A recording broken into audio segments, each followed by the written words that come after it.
And we're back with another one of these dollar films. Surprisingly, it was a Blu-ray disc this time. Once again SP releasing and once again Echo Bridge, but it's a Blu-ray this time. Surprising, to me at least. This is Deadheading, Evil on a Plane. And it was actually a fairly entertaining film. It stars Lisa Ronigan, Brian Larkin, and Magda Rodriguez. The back of the case is also fairly accurate. Every image is in this film.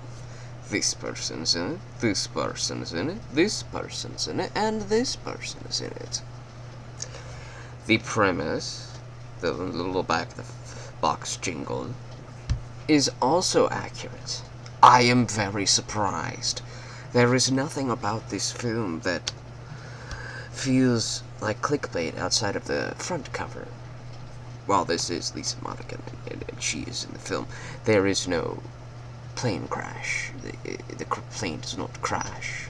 She does not actually use this knife. This is a clickbait front cover. But for the back, I'm actually surprised all of this is in here. All of this is in here. You could forgive the clickbaity cover, though, because after all, this is to draw your eye.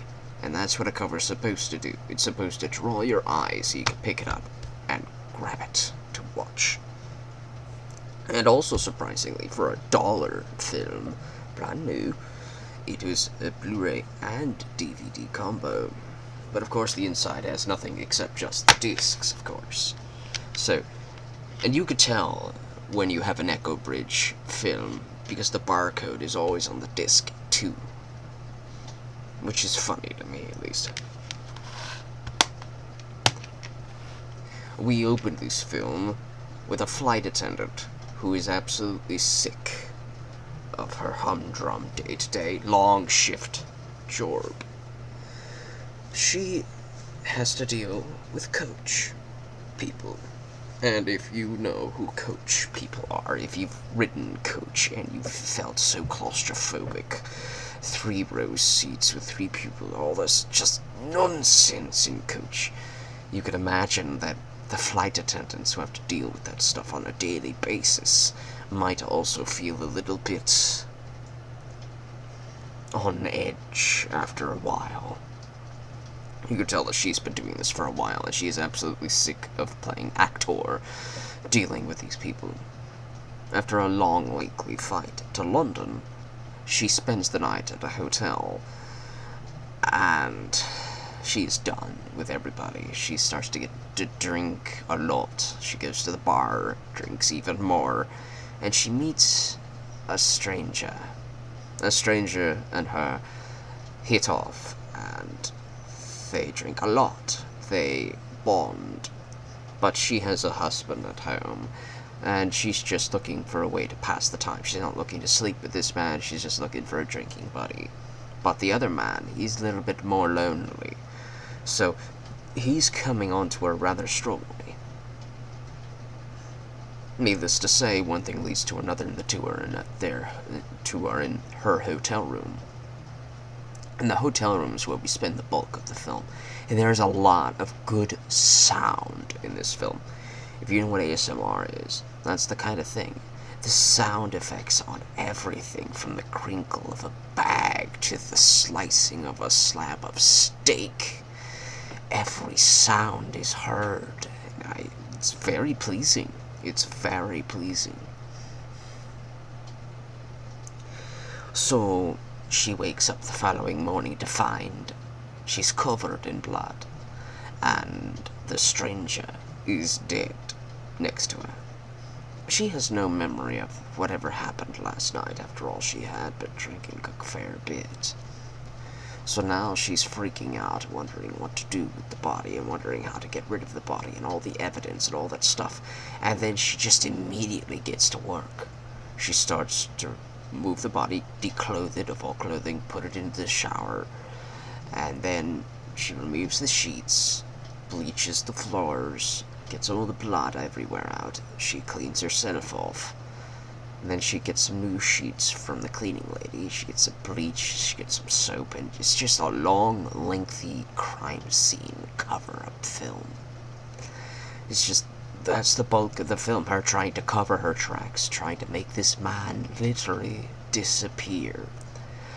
And her acting, this is amazing. It's Lisa Ronigan is fantastic in this.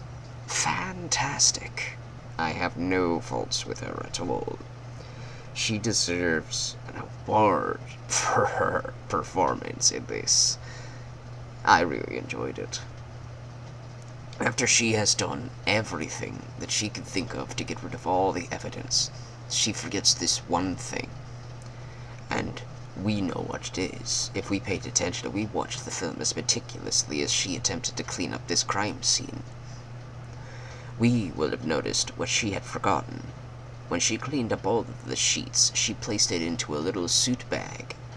That you know how you put a tuxedo in a little suit to make sure it's not messing up with anything when you're traveling? The little black bag or whatever. Well, that's where she put the bloodstained sheets, and she hung it up in the closet, and she closed the door. Naturally, she forgot that was there. So when the cleaning lady went in to clean things up, she finds the sheets in the closet. Lisa Monaghan thought she had gotten away with it, and she had booked a deadheading on the next available flight out of London. A deadheading is basically an open seat for flight attendants to get home, whatever. I haven't done too much research on it, but that's basically what she asked for, a deadheading, which is an open seat so that she could get home.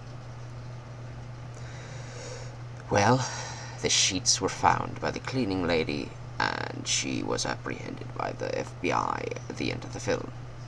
But then you learn that she's got some sort of dual split personality.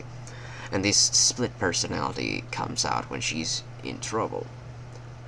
And she kills the FBI agent. And then we learn that she also killed the other man as well. She had done it because he was trying to force himself on her.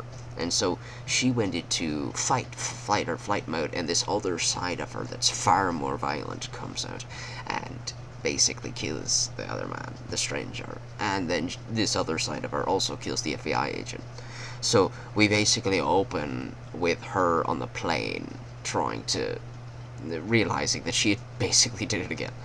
And the hilarious thing is that when she woke up next to the stranger, dead, the hilarious thing is when she's in the shower sobbing, she says, "Oh no, not again." When you realize, when she says that, this has probably happened to her before. And it was just very good. Very good. I enjoy this movie immensely. This was not a dollar that beat me. This was the film that beat the dollar. It's definitely worth the dollar. It might even be worth a $5 bargain bin film instead of a single dollar bargain bin film. But that's just me. Be imaginative, everybody.